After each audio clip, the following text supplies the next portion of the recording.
नमस्कार, स्वागत है आपका हॉर्नबिल टीवी में। मैं हूं आपके साथ विशाल गर्ग और खबरों की शुरुआत करेंगे। उत्तराखंड के मुख्यमंत्री पुष्कर सिंह धामी ने पंजाब दौरे के दौरान अमृतसर स्थित गोल्डन टेम्पल में मत्था टेका और प्रदेश और देशवासियों की सुख समृद्धि की अरदास भी की। इस मौके पर सीएम धामी ने पीएम मोदी को भारी मतों से विजयी बनाकर तीसरी बार प्रधानमंत्री बनाने की अरदास भी की। सीएम ने कहा कि रागी भाइयों ने के शब्द कीर्तन के बीच श्री गुरु ग्रंथ साहिब जी के दर्शन आत्मीय सुख प्रदान करने वाले थे। साथ ही सीएम ने दरबार साहिब में दर्शन के बाद परिसर में सेवा करने का सौभाग्य भी प्राप्त किया। –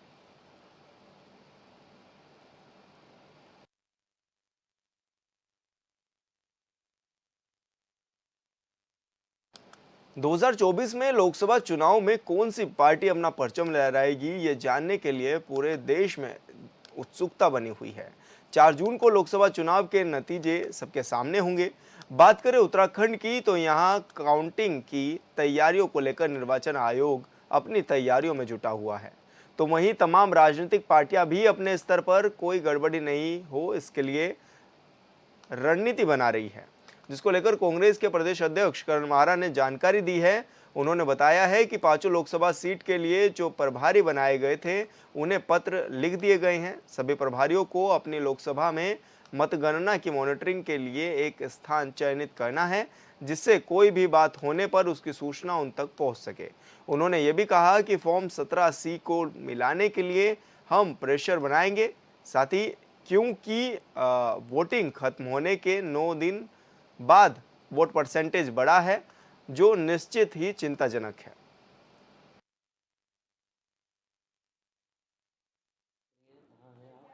देखिए, हमारे नीचे के स्तर पे तो बने हैं। आज हमने अपने 5 लोकसभा के जो प्रभारी बनाए गए थे उन लोगों को पत्र लिख दिया है कि वो अपनी अपनी लोकसभा में जो मतगणना है उसकी मॉनिटरिंग के लिए कहीं ना कहीं अपना एक स्थान चयनित कर लें, ताकि कोई भी बात होने पर उन तक सूचना पहुंच सके और वो सूचना पूरे प्रदेश में उसको करवा सके, ताकि हम लोग जो भी कदम उठाने आवश्यक हैं उसको कर सके। क्योंकि फॉर्म 17 जो है सी है उसको मिलान के लिए हम लोग प्रेशर बनाएंगे। जिस तरीके से चुनाव वोटिंग समाप्त होने के 9 दिन बाद वोट परसेंटेज बढ़ा है, वो निश्चित ही चिंता का विषय है और उत्तराखंड के लिए भी एक बड़ा विषय है। और हम चाहते हैं कि जैसे ही 17C के मिलान में अगर अधिकारी कोई आनाकानी करें या मिलान में कोई गड़बड़ी पाई जाएगी तो कांग्रेस को क्या कदम उठाने चाहिए, उस पर भी अभी मंथन चल रहा है। हम तुरंत उसमें चाहेंगे कोई ना कोई कार्रवाई हम लोग करें। थराली देवाल वान मोटर मार्ग का नाम तो बदल दिया गया, लेकिन ना तो सड़क की हालात बदली और ना ही मोटर पुलों की स्थिति। ऐसा हम इसलिए कह रहे हैं क्योंकि मोटर पुल पर बने गड्ढे हादसों को दावत दे रहे हैं। प्रशासन शायद आंखें मूंद कर बैठा हुआ है।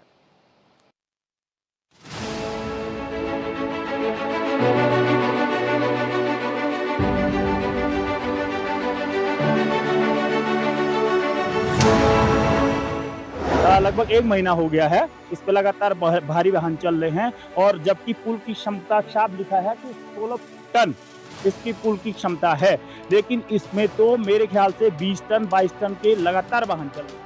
उत्तराखंड में चमोली के थराली में हरिपुर पुल पर कभी भी बड़ा हादसा हो सकता है। स्थानीय लोग जिला प्रशासन से गुहार लगा रहे हैं, लेकिन मौजूदा वक्त में कोई सुनने को तैयार नहीं। ऐसे में सवाल उठता है कि क्या जिला प्रशासन किसी हादसे का इंतजार कर रहा है? पुल के बीच में भारी वाहनों के आवाजाही से बड़ा गड्ढा बन गया है। लगभग 5 साल 7 पहले इस पे टल्ली होती है, खाली काला पेंट किया गया था और इस पे लगातार लोक निर्माण विभाग के कर्मचारी कल भी लगभग दिन में 2 ढाई 3 बजे, चूंकि इसमें लोक निर्माण विभाग का काम चल रहा है, यहाँ पे गए अधिकारी गए कर्मचारी गए, लेकिन इनने इसकी सूद नहीं लिए। जबकि इससे पूर्व मैंने एक दिन एक यही साहब थे, कोई मैं नाम से तो उनको जानता नहीं हूँ, वो यहाँ पे बैठे थे। मैंने कहा साहब आपका पुल टूट रहा है, इस पर आप ध्यान दीजिए। उनने भी हल्के से लिया, अरे जब टूटेगा तब देखा जाएगा। तो ये कोई जिम्मेदारी वाली बात हमने समझी नहीं। इसलिए जब मेरे घर के सामने ये टूटा, मैंने कल शाम से लगातार सोशल मीडिया के माध्यम से इस बात को पहुंचाने की कोशिश की। माननीय विधायक जी को मैंने व्यक्तिगत रूप से लिख के भेजा है, सारे सोशल मीडिया में मैंने भेजा है और विभाग का अभी तक भी कोई कर्मचारी यहाँ पर नहीं पहुंचा। चमोली जिले के थराली विधानसभा में देवाल घाटी के दुरस्त गांव को जोड़ने वाला थराली देवाल वाण मोटर मार्ग का नाम जरूर बदला, लेकिन न तो सड़क की हालत बदली और न ही मोटर पुलों की स्थिति। नंदा देवी राजजात मार्ग पर देवाल से 8 किलोमीटर की दूरी पर हरिपुल के पास बने मोटर पुल पर भारी वाहनों की आवाजाही से बड़ा गड्ढा बन गया, जिसके चलते मोटर पुल पर बना ये गड्ढा दुर्घटनाओं को दावत दे रहा है। ये नंदा देवी राजजात मार्ग से इस मार्ग का नाम नंदा देवी राजजात मार्ग पड़ा है।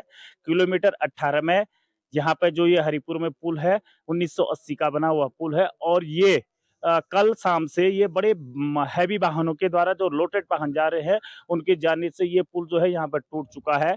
और कितने बार जो है कि मैंने कल शाम से क्योंकि मेरा घर यहाँ पे नजदीक है, मैंने यहाँ के स्थानीय जनप्रतिनिधियों से लेकर विधायक जी तक यह बात पहुंचाई सोशल मीडिया के माध्यम से। नहीं कोई क्षेत्रीय जनता यहाँ पर इस पर कोई अपनी जिम्मेदारी के साथ कोई वक्तव्य देते रहे। ये तो एक प्रकार से यहाँ के लोगों के साथ जो है नाइंसाफी या उनके साथ खिलवाड़ या इन लोगों की भावनाओं को आहत करने वाली जैसी बात कर रहे थे। तो आप लोग यहाँ पे आए, आपने इस पुल का निरीक्षण किया, आपके माध्यम से थराली के हरिपुर के स्थानीय लोग बताते हैं कि लोक निर्माण विभाग के अधीन इस सड़क पर मोटर पुल का निर्माण साल 1980 के आसपास हुआ था और ये मोटर पुल बी श्रेणी का है। पुल की अधिकतम भार क्षमता 16.2 टन है। बावजूद इसके महीनों से ओवरलोड डंपरों और भारी वाहनों की आवाजाही इस मोटर पुल से हुई है। मोटर पुल पर पानी की निकासी के लिए बनाए गए हौज मलबे से बंद पड़े हैं, जिसके चलते अक्सर पुल पर पानी का जमाव होता है। ऐसे में लगातार पानी जमा होने, रखरखाव सही से न होने और भारी वाहनों की आवाजाही से मोटर पुल पर गड्ढा हो गया और मोटर पुल के डेक की सरिया तक साफ साफ नजर आ रही, जो किसी भी दुर्घटना का सबब बन सकता है। 1980 के करीब का ये पुल है और ये सिंगल बड़े वाहनों के लिए नहीं है, बल्कि 16 टन के वाहन इसमें जा सकते हैं। तब से काफ़ी इसकी उम्र भी हो गई है और इस बीच इसमें बहुत बड़े बड़े वाहन चले और ये क्षतिग्रस्त हो गया था। स्थानीय लोगों ने इसका संज्ञान लिया और सोशल मीडिया तक ये बात गई, तो आप आए, आपका चैनल इतना समाज के प्रति समर्पित है कि 2 दिन में आप आ गए और आपके चैनल के माध्यम से हम कहना चाहेंगे इस पुल पर यथा लोक निर्माण विभाग के अधिकारी रोज आ रहे हैं जा रहे हैं, वो भी देखते होंगे, लेकिन उन्होंने संज्ञान अभी तक नहीं लिया। स्थानीय लोगों ने लोक निर्माण विभाग से मोटर पुल के मरम्मत की मांग की है, ताकि समय रहते किसी बड़ी अनहोनी से बचा जा सके, क्योंकि पुल की डेक पर बना एक गड्ढा टूटता रहा है और इस मोटर पुल पर वाहनों की आवाजाही को थामना ही एकमात्र विकल्प रह जाएगा, जिससे देवाल के एक बड़े हिस्से की आबादी को आवाजाही का संकट लाजमी है। क्योंकि कोई भी डेवलपमेंट का प्लान कम से कम 50 वर्ष को ध्यान में रख के बनना चाहिए और आने वाले टाइम में इस क्षेत्र में काफ़ी यातायात का आवागमन होना है, इसलिए सरकार को भी, विभाग को भी चाहिए कि वो इसको 1.5 लाइन के हिसाब से इस पुल को 1 क्लास के पुल में बदला जाए और सभी पुलों को थराली से वाण तक और देवाल से घेस तक, देवाल से खेता मानमती तक की जो सड़कें हैं, विशेषकर पिंडर घाटी की सड़कें, पूरी सड़कों को पुनर्गठित करने की आवश्यकता है, पुलों को पुनर्गठित करने की विशेष आवश्यकता है। वहीं लोक निर्माण विभाग के अधिशासी अभियंता दिनेश मोहन गुप्ता ने फोन पर बातचीत के दौरान बताया कि सूचना मिलने पर लोक निर्माण विभाग के अभियंता मौके पर गए और मोटर पुल की स्थिति और कारणों का पता लगाया। उन्होंने कहा कि स्थिति का जायजा लेकर जल्द ही मोटर पुल की डेक पर बने गड्ढे का सुधारात्मक कार्य किया जाएगा। मैं अनुरोध करूंगा कि वो संज्ञान लेकर इस पे यथाशीघ्र इसका ट्रीटमेंट करे और इस सड़क को, क्योंकि ये सड़क राजजात मार्ग है, नंदा देवी का रूपकुंड ट्रेक का मार्ग है, थराली से वहां तक इसको 1.5 लाइन होना है। इसका प्रस्ताव सरकार के अधीन, लोग कह रहे हैं, कोई कह रहा है कोई जाएगा, लेकिन इसका 1.5 लाइन और इसका हॉट मिक्सीकरण का भी स्थानीय जनता की मांग है और क्योंकि निकट भविष्य में राजजात को होना है तो इसमें हजारों वाहनों ने चलना है। इससे पहले कि इस पे डामरीकरण, इसका हॉट मिक्स और 1.5 लाइन का प्रपोजल करके इसको पास होना चाहिए, ताकि ये इस बहुत बड़े क्षेत्र की लाइफ लाइन है और इसको शीघ्र मतलब इस पर काम किया जाना चाहिए। थराली विधानसभा में देवाल घाटी में बना ये पुल वर्षों पुराना है। ये पुल कई गांवों को जोड़ता भी है। ऐसे में अगर भारी वाहनों से पुल क्षतिग्रस्त हो गया तो कई गांवों का संपर्क टूट जाएगा। लिहाजा जरूरत है समय रहते स्थानीय लोगों की बातों पर गौर करने की, नहीं तो इस बात से इनकार नहीं किया जा सकता कि किसी दिन बड़ा हादसा न हो जाए। Bureau report, hornbill TV.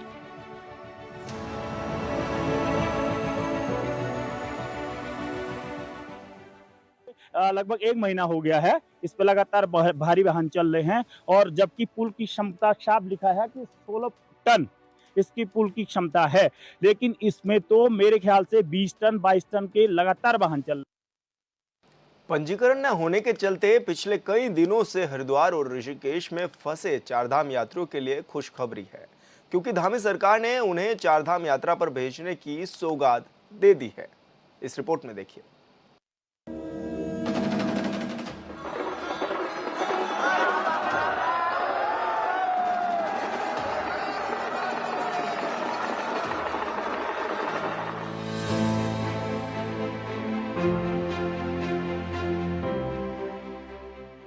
पंजीकरण न होने के चलते पिछले कई दिनों से हरिद्वार और ऋषिकेश में फंसे चारधाम यात्रियों के लिए बड़ी खुशखबरी है।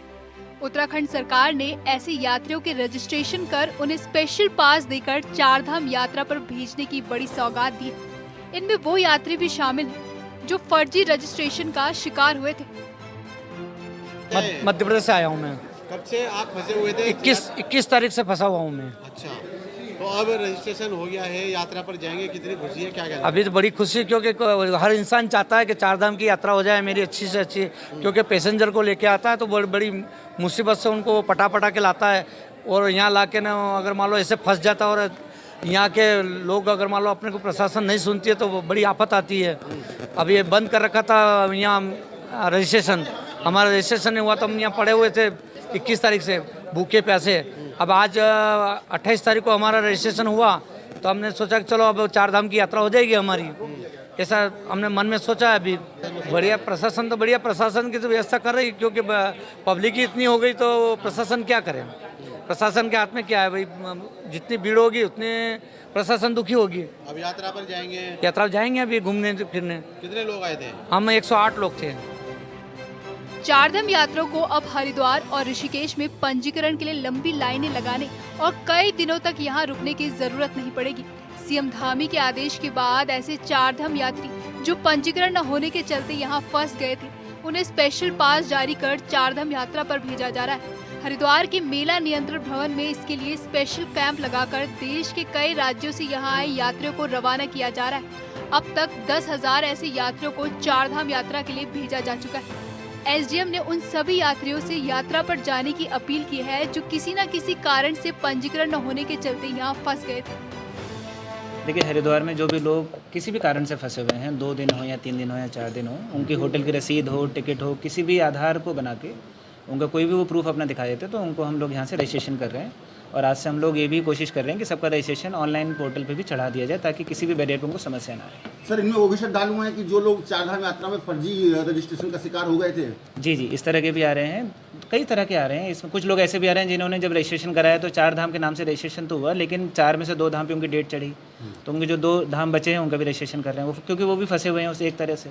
कई सारे ऐसे भी हैं जो फर्जी रजिस्ट्रेशन का शिकार हुआ, उनका भी रजिस्ट्रेशन हम लोग कर रहे हैं। उनकी वो एप्लीकेशन देख के कि उन्होंने FIR वगैरह भी अपनी रिपोर्ट कर दी है। सर, कितना बड़ा सर इन लोग को सर फायदा होगा, क्योंकि बड़ी दूर से आए हैं, कितनी बड़ी पहले देखिए, हम लोग निरंतर इसमें प्रयास में लगे हुए हैं कि हर समय टूरिज्म डिपार्टमेंट से और प्रशासन से भी लोगों के संपर्क में रहें। कहीं भी होटल धर्मशाला से हमें सूचना मिल रही है अगर कि कोई फंसा हुआ है तो उनको हम लोग खुद भी संपर्क करके उनको ये बता रहे हैं कि वो आके अपना फॉर्म भरें, आधार कार्ड सबका लाएं, उनका रजिस्ट्रेशन हम लोग कर रहे हैं।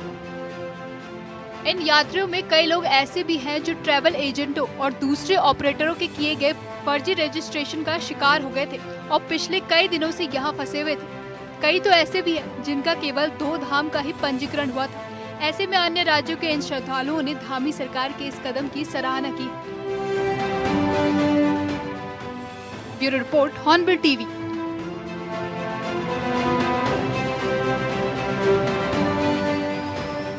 चारधाम यात्रा में व्यवस्थाओं को लेकर शुरुआती दिनों से ही उठे सवालों के बाद अब दावा किया जा रहा है कि व्यवस्थाएं दुरुस्त हैं।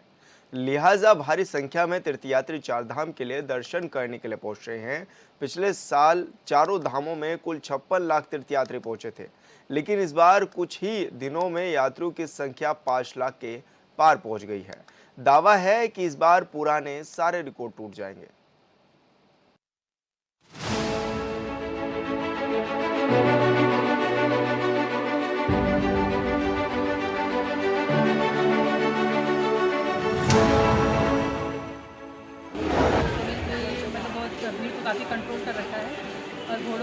अलग रास्ता बना रखा है, तो उससे जैसे जो यात्री पैदल जा रहे हैं उनको दिक्कत नहीं हो रही है अब जाने आने में। मतलब काफ़ी अच्छा हो गया अब यमुनोत्री का यात्रा।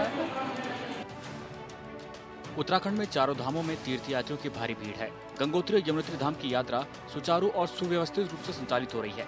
इस बार रिकॉर्ड संख्या में इन दिनों धामों पर श्रद्धालुओं के आगमन का क्रम निरंतर जारी है। इस यात्रा काल में कपाट खुलने से 19 दिनों के अंदर यमुनोत्री और गंगोत्री धाम में 5 लाख से अधिक यात्रियों का आवागमन हो चुका है। यात्रा प्रारंभ होने के 19 दिनों के भीतर धामों में पहुंचने वाले यात्रियों की तादाद पिछले साल की तुलना में इस बार गंगोत्री धाम में 39.55% और यमुनोत्री धाम में 48.84% की वृद्धि दर्ज की गई है। अच्छा, मैं दिल्ली से आया हूँ, यमुनोत्री और गंगोत्री करे, दर्शन बहुत अच्छा हुआ। इतना रश नहीं है जितना दिखाया जा रहा है न्यूज़ टेलीविज़न वगैरह पे, वो सब कुछ भी नहीं है। बहुत गवर्नमेंट की तरफ से बहुत अच्छा सब अरेंजमेंट करा हुआ है, तो कहीं किसी लोगों को कोई परेशानी नहीं है, अच्छे से दर्शन हो रहा है, सब कुछ अच्छा है। तो मेरा यही आप लोगों से, जो आप आना चाहते हैं आप आइए, दर्शन करिए, चार धाम यात्रा अपने परिवार के साथ एंजॉय करिए। उत्तरकाशी स्थित गंगोत्री और यमुनोत्री धाम में इस यात्रा काल में 19 दिनों के भीतर कुल 5,08,837 यात्री पहुंच चुके हैं।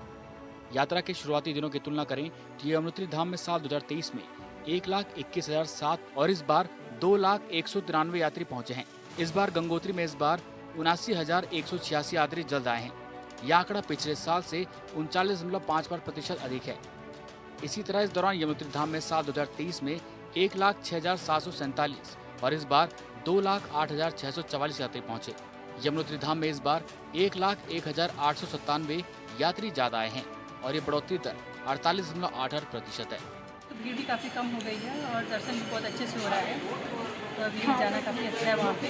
शासन द्वारा तो काफ़ी अच्छी तैयारी हो गई है और पुलिस ने मतलब बहुत भीड़ को काफ़ी कंट्रोल कर रखा है और घोड़ों के लिए भी अलग रास्ता बना रखा है, तो उससे जैसे जो यात्री पैदल जा रहे हैं उनको दिक्कत नहीं हो रही है अब जाने आने में। मतलब काफ़ी अच्छा हो गया अब यमुनोत्री का यात्रा, नहीं बहुत अच्छा रहा, मतलब बहुत अच्छा अनुभव रहा यमुनोत्री का। दोनों धामों में इस बार वाहनों के आवागमन में भी भारी वृद्धि दर्ज की गई है। शुरुआती 17 दिनों में गंगोत्री में इस बार 19,030 और बीते साल 10,883 वाहन आए थे, जबकि यमुनोत्री धाम में इस बार 18,036 और बीते साल 9,131 वाहन यात्रा काल के प्रारंभिक 19 दिनों में आए थे। इस प्रकार तीर्थ यात्रा पर आने वाले वाहनों की संख्या पिछले साल की तुलना में इस बार गंगोत्री में 39.64% और गंगोत्री में 86.40% अधिक है। गंगोत्री में अभी थोड़ा प्रशासन ने थोड़ा रेस्ट्रिक्शंस लगाए हैं, सभी का जो रजिस्ट्रेशन है वो देखा जा रहा है, तो इस वजह से थोड़ी भीड़ कम हुई है। और जब भी हरिद्वार से ऑफलाइन रजिस्ट्रेशन भी बंद करा दिए है तो थोड़ा भीड़ थोड़ी कम हुई है। मंदिर में ज़्यादा टाइम नहीं लगा, हार्डली 10-15 मिनट में हो गया, सिर्फ जो टाइम लगा सिर्फ चढ़ने उतरने में था। बाकी यमुनोत्री का तो काफ़ी ठीक था हमारा एक्सपीरियंस, ज़्यादा भीड़ नहीं थी। बाकी आगे का तब हम जा रहे हैं। प्रशासन की तैयारी ठीक है अभी, मतलब रजिस्ट्रेशन सब चेक कर रहे हैं, गाड़ी का रजिस्ट्रेशन चेक कर रहे हैं और जिनका रजिस्ट्रेशन नहीं है उनको वापस भी भेजा जा रहा है। और बाकी सब थोड़ा अभी चुस्त हो गई है प्रशासन, जो पहले भीड़ बढ़ गई थी अभी भीड़ कंट्रोल हो रही है। इस बार रिकॉर्ड संख्या में तीर्थयात्रियों और वाहनों के आवागमन के बावजूद बेहतर यात्रा प्रबंधन के चलते यात्रा सुरक्षित और सुव्यवस्थित रूप से जारी है। यात्रा मार्गों पर वाहनों की आवाजाही भी सुचारू बनी हुई है। प्रशासन की तरफ से निरंतर यात्रा व्यवस्थाओं को बारीकी से निगरानी और स्थलीय निरीक्षण किया जा रहा है। यात्रा संचालन को सुव्यवस्थित बनाए रखने के लिए प्रशासन के व्यापक इंतजाम किए हैं और धामों के साथ ही यात्रा मार्गों पर बड़ी संख्या में अधिकारियों को तैनात किया गया है। शुरुआती 2 दिनों को छोड़कर यात्री इस बार की गई व्यवस्थाओं से काफी खुश नजर आ रहे हैं। यमुनोत्री गए थे हम लोग, कल गए थे। अभी तक उतर के सुबह कल 1-2 बजे नीचे उतर गए सब लोग, नीचे गए आ गए। उसके बाद क्या है, उधर से हम लोग जा रहे थे, गंगोत्री रोड जा रहे थे। अब उत्तरकाशी में है, उत्तरकाशी से तो साफ सीधा रहे हैं। अभी 2 घंटे का पहले लेट होनी थी, 2 घंटे का पहले आएगा हम लोग, कहीं भी भीड़ नहीं है पूरा। 2023 की यात्रा में कुल 56 लाख तीर्थयात्री चारधाम यात्रा में शामिल हुए थे, लेकिन इस बार यात्रियों की संख्या को देखते हुए अंदाजा लगाया जा रहा है कि इस बार पुराने सारे रिकॉर्ड टूट जाएंगे, क्योंकि हजारों लाखों की संख्या में तीर्थयात्री उत्तराखंड पहुंच रहे हैं। उत्तरकाशी से हॉर्नबिल टीवी के लिए दीपक नोटेल रिपोर्ट।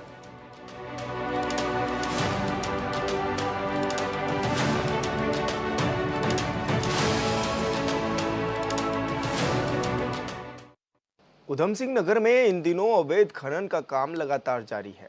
इसी के चलते दिनेशपुर के गदरपुर इलाके में एक वीडियो भी सामने आया है जिसमें ट्रैक्टर ट्रॉली अवैध खनन और मिट्टी लेकर जाते हुए दिखाई दे रहे हैं। ग्रामीणों का आरोप है कि ओवरलोड वाहनों से जहां गांव की सड़कें खराब हो गई हैं, वहीं इन वाहनों से किसी भी वक्त हादसे होने का खतरा उन्हें सता रहा है। बावजूद इसके अवैध खनन वाहनों पर कोई कार्रवाई नहीं की जा रही है।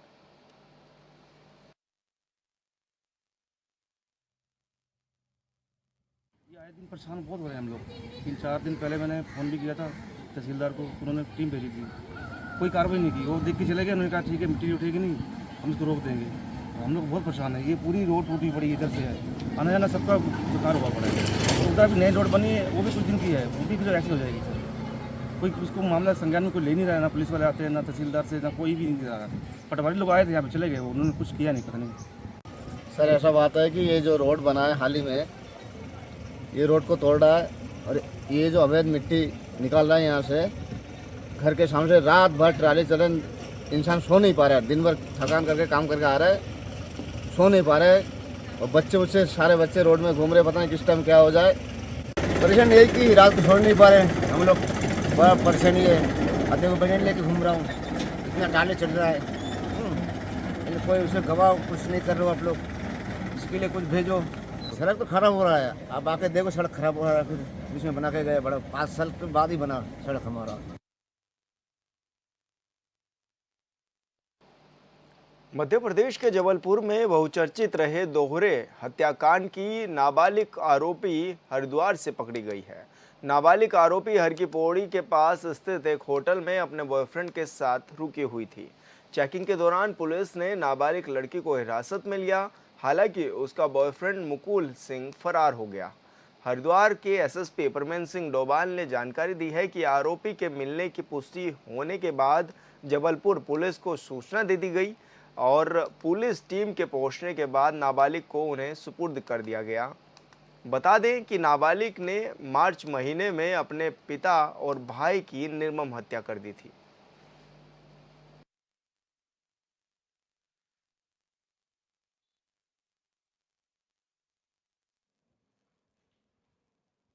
पुलिस के द्वारा जब चेकिंग अभियान चलाया जा रहा था, इसी समय एक सूचना पुलिस को प्राप्त हुई थी कि जिला अस्पताल के पास में एक जोड़ा जिसमें एक लड़का जिसका नाम मुकुल कुमार सिंह है, उसके साथ एक लड़की भी वहां पर है, जिसको पुलिस के द्वारा जब पूछताछ के लिए बुलाया गया। इस बीच बचाव करते हुए मुकुल कुमार सिंह जो वांछित था वो फरार हो गया।